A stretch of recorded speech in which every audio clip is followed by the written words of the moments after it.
you register. So we will be registering hopefully this winter in anticipation of play in the spring. I did go on the other day and attempt to register just to see if it worked. And you can register as a referee, and then it gives you what referee society you're affiliated with. In a drop-down screen, I was able to find us and click on us. And then I attempted to log in using my existing or a new login. It wouldn't take it because my email was already in there under an existing login. So I attempted to log in with my existing credentials and it wouldn't let me in. And then it suggested that I reset my password, which I attempted to do, but never got an email from USA Rugby. So having said that, I failed miserably in registering. I'll try again on a periodic basis to see if it's working. Would like to know if anyone has tried and has any success in registering with USA Rugby. I haven't even tried. Yeah. Okay. All right. Thanks, Paul, for the note. So we are recording now, Paul? Yes. Okay. So again, until we have some more information, we would recommend, unless you have other reasons, to not try to register at this point. So a quick update on the Referees and Laws Committee, and Jim's going to give us a little more background on this, but the terms of reference for the committee that establishes the committee has not been approved by USA Rugby. They tell us they are going to approve it, but they have not done so. So we still don't have anybody providing guidance to the referees. Hopefully that will be done in the next meeting, which I understand is next week, and that we'll be able to move forward with the organizational level at USA Rugby. And then that'll push down to the LROs. We do anticipate, with the approval of the TOR, that there'll be a number of positions that will be becoming available. And if there is any interest in all in participating in any of these positions, I'll go through here in a second, the executive committee would like to hear from you. If appropriate, we'd like to press as many of the candidates as we can from Rocky Mountain Rugby referees. So those positions include the chairman of the R&L committee, which will work very closely with the president of USA Rugby and the board, representing all referees at that executive level, senior level. The next position that is open would be the regional representative to the Rules and Laws Committee, or Referee and Laws Committee. That person will represent Rocky Mountain rugby referees, Mid-America, and Utah. Those are the three areas that make up the Frontier division. That right now only Mid-America and Rocky Mountain are recognized LROs of USA Rugby. So we need to figure out how we're going to get Utah involved with that. So generally that's by a vote of the presidents of the different societies, and that we will select someone to be our representative on the R&L committee. There will be a total of 9 rugby referees on that committee representing the LROs, 8 from geographic regions, and 1 is appointed at large for those that aren't part of a geographic region, including Alaska, Hawaii, and some independent organizations. So if any interest in that, I'd love to hear from you on that. And the third position initially was called the secretary position to the R&L, but they've changed it to the communications director. And that position is an administrative position to support the board. It's a non-voting member of the board. And the hope is that we'll get somebody who maybe doesn't have a lot of national experience, that would like to get exposure to national experience. It'd be a great way to get involved. So those are the three positions: the chairman or chairperson of the RNL, our regional member to the RNL, and then the communications director. Again, if anyone has any desire in any of those three, please let us know. What we will do once the TOR has been approved and the committee's been established, we'll send an email out to everyone soliciting volunteers for the three positions. We'll send a copy of the TOR out so you'll know what the form of the committee is and the roles and responsibilities of the members, the officers, and the subcommittees of the RNL. We'll also ask for you to probably give us a few sentences around why you want to be involved at the national level at the RNL and what you would hope to accomplish if you were involved. So more to come on that. Just want to kind of highlight and preview that for you. Any questions on that, guys? Okay. Subcommittee, RNL subcommittee reports. Jim, do you want to give us a quick update on the governance committee? Thanks, Mark. As I think we discussed last time, by the USA bylaws, each committee, of which RNL is one, operates under its terms of reference that Mark mentioned a little while ago, and which has to be approved by the USA board. So we worked long and hard to get a terms of reference in the language we wanted. And as Mark said, we've been told unofficially that it's going to be approved, but it hasn't happened yet.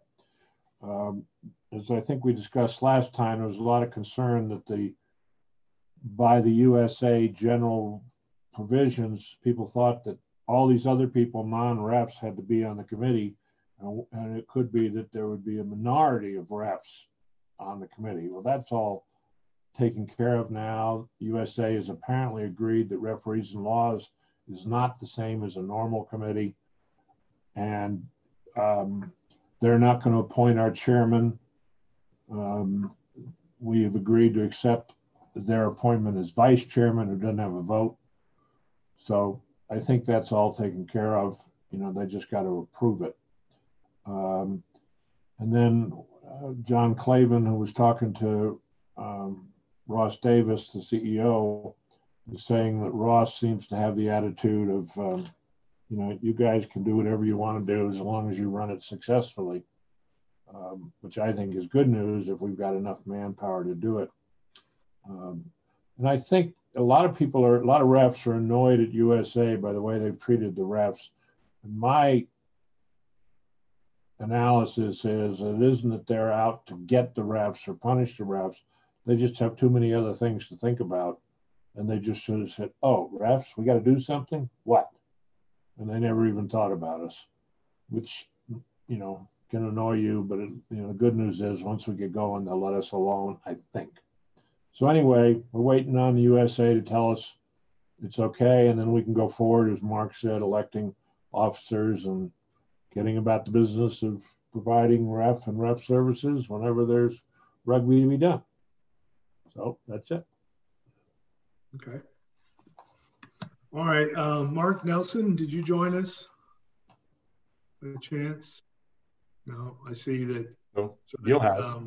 Paul, that's you logged in as Mark, right? That's the host. As Rocky Mountain, yes. Yeah, okay, so we'll skip by Mark and continue on. Hopefully he'll be able to join us.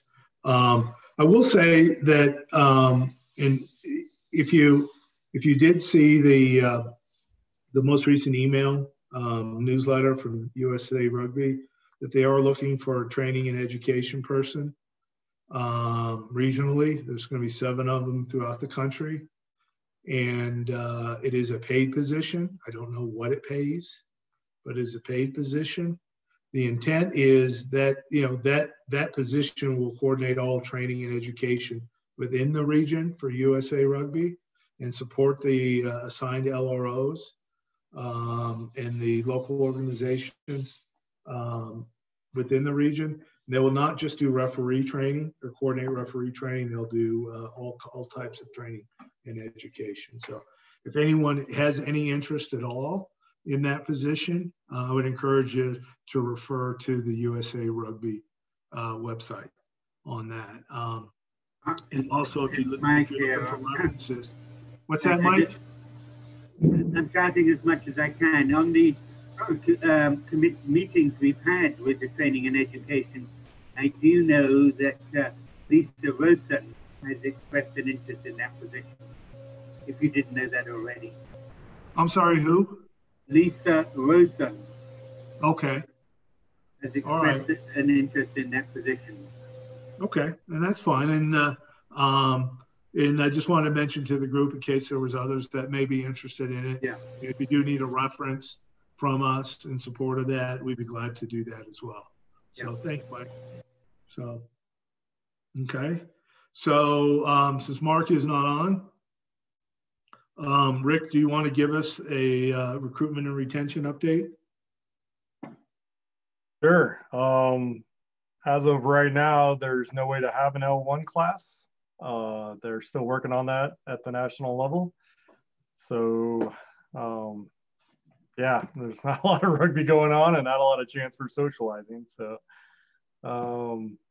yeah, the end. So, okay. All right, but if you happen to run across somebody or an Uber driver that's interested, please let Rick know. Yeah, so, if your ambulance driver is a ex-Scrum half, ambulance drivers, okay. Pass it on. So yeah, so okay. Yeah, I was asking people in the ER just this week, but nobody bit. So. Is it feasible to try to hold some sort of a level 1 ref course just to keep people interested in case there's some people out there? You know, contact the clubs. Maybe the clubs will be happy to send somebody just so their members have some rugby to do. It's not a lack of people. I think there's no way to have an official L1 and have people certified. As far as I understand, they're still working on the curriculum or whatever they're going to do now. Yeah. Hey, Dale, do you have an update by chance from the training committee? No, not since 2 months ago. Haven't heard anything from that group at all. Yeah. Okay. The problem is they don't even have the so-called certified instructors or anything, Jim. So they just need to work through all that to figure out, what we got and what we need to do. So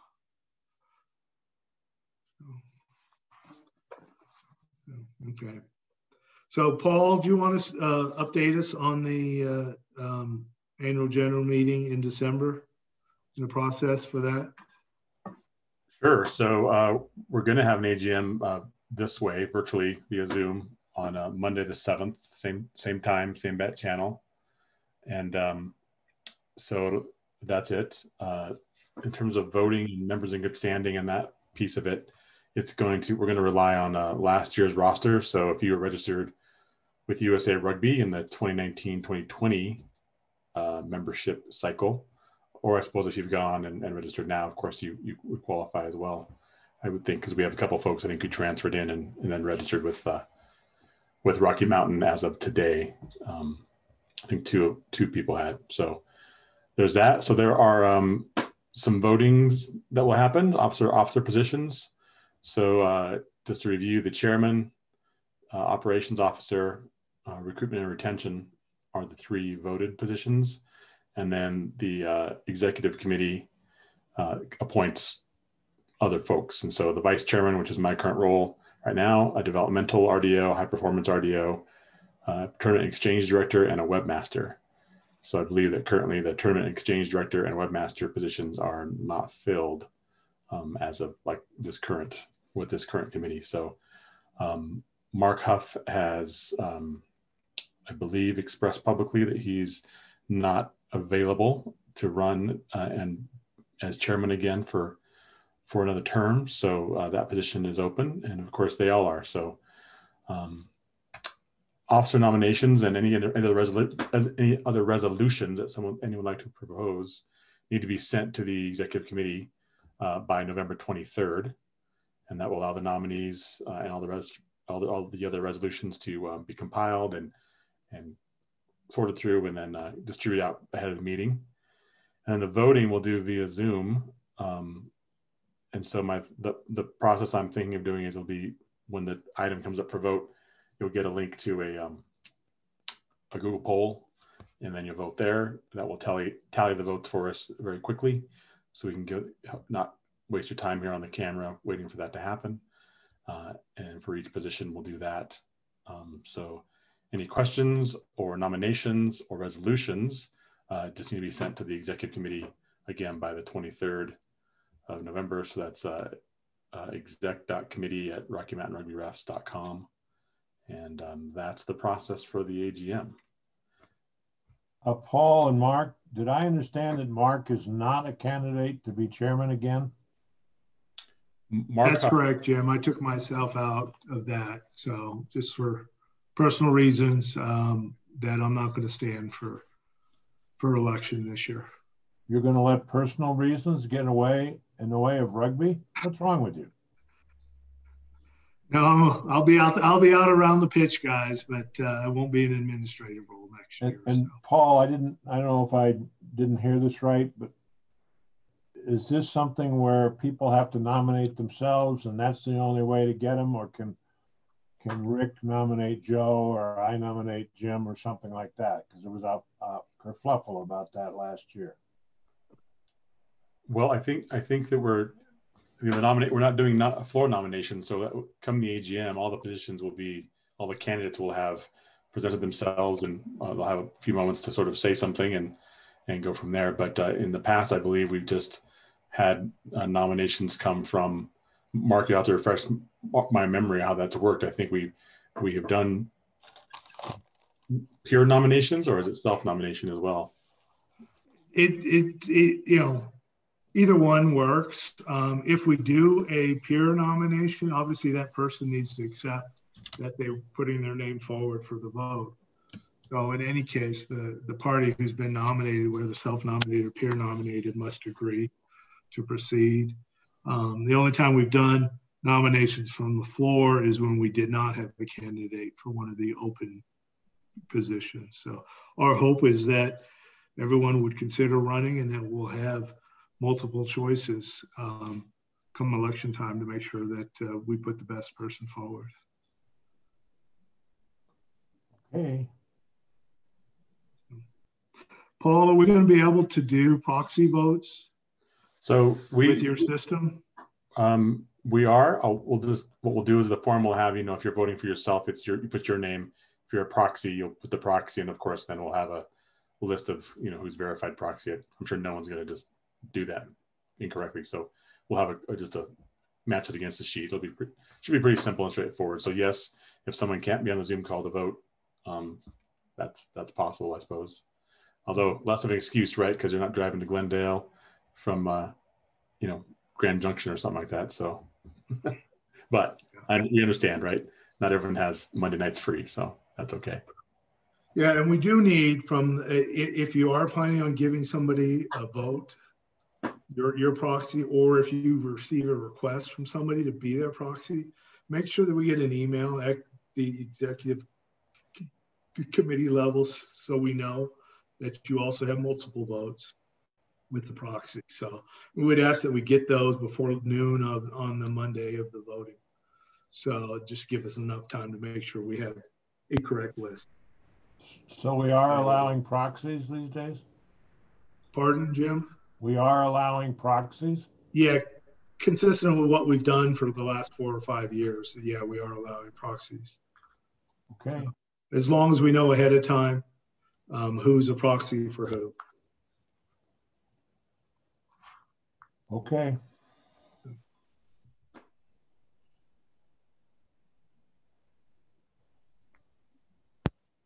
Anything else on that, Paul? I think that's all that we kind of worked out ahead of time. So I think that's all I'll have to share early. So that if there's a question though, or something seems like we just didn't think about it, obviously, it's not like, we're geniuses and we've got every answer already sorted out. So just, again, send an email and say, hey, this isn't going to work, or I don't understand, or whatever. And we'll talk it through and come out with an answer. And then of course, then before the 23rd, we'll send out again what the procedure is going to be. So everyone kind of has an idea, and we'll be ready to go. So yeah, so 20 days from now or so, expect another email with all that confirming what's going on. Yeah. So Paul is in a non-elected position, has offered to run the election for us. So thanks, Paul, in advance for doing that. So we appreciate that. So sure thing. That's one of the many and few duties of the vice chairperson. So happy to do that. So Gilligan, I saw you joined us. Did you have anything to report from the operations side?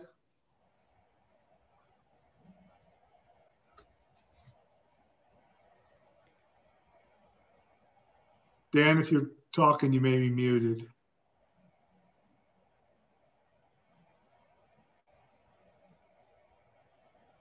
No, you're on the phone. Okay. You texted, having a hard time. There we go. There we go. There we go. Okay. No, it's just figuring out which button actually unmutes you on Zoom versus Teams versus whatever. But found it. It's *6. No, I mean, there's not a whole lot going on, obviously, with no rugby going on, little bit of money going out, no money really coming in, and that's about it. Okay. All right, and Gil, you normally give us a financial report at the AGM, so if you wouldn't mind doing that again, that would be appreciated. I will. Yep, I'll be happy to. Okay. All right, that's all we had for the formal agenda. I mean, it's not very deep because there's really not much going on. Anybody got anything they'd like to share with the group or any questions they would like to ask?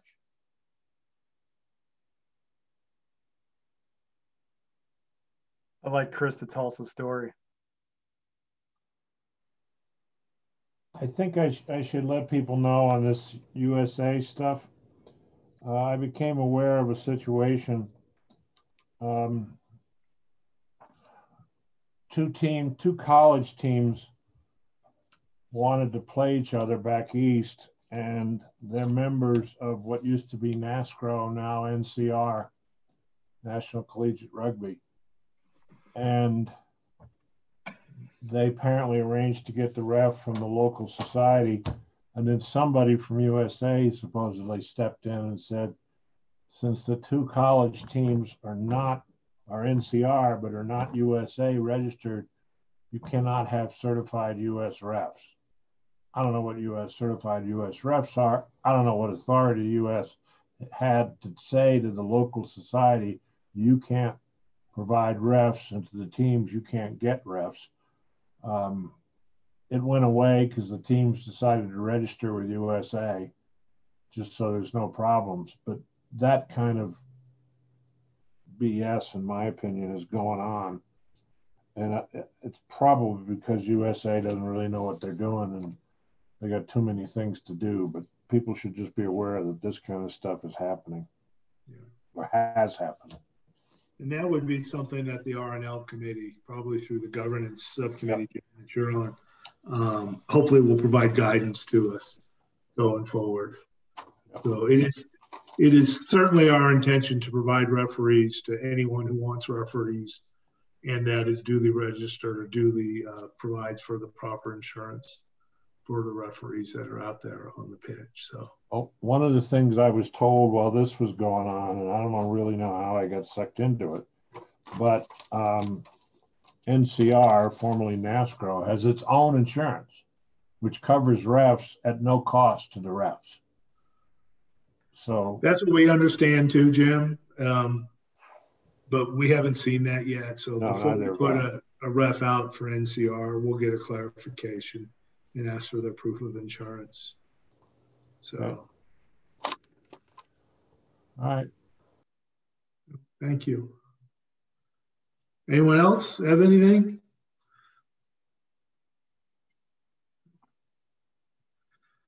Okay, guys. Sorry for the brief nature of this call. I wish we had more to talk about, tell you the truth. But in the absence of that, everyone, please try to stay fit and stay healthy. And we'll look forward to talking to you next month. Thanks, Mark. Thanks, Mark. Not everybody. Thank you, everyone. Mark, thank you, Paul.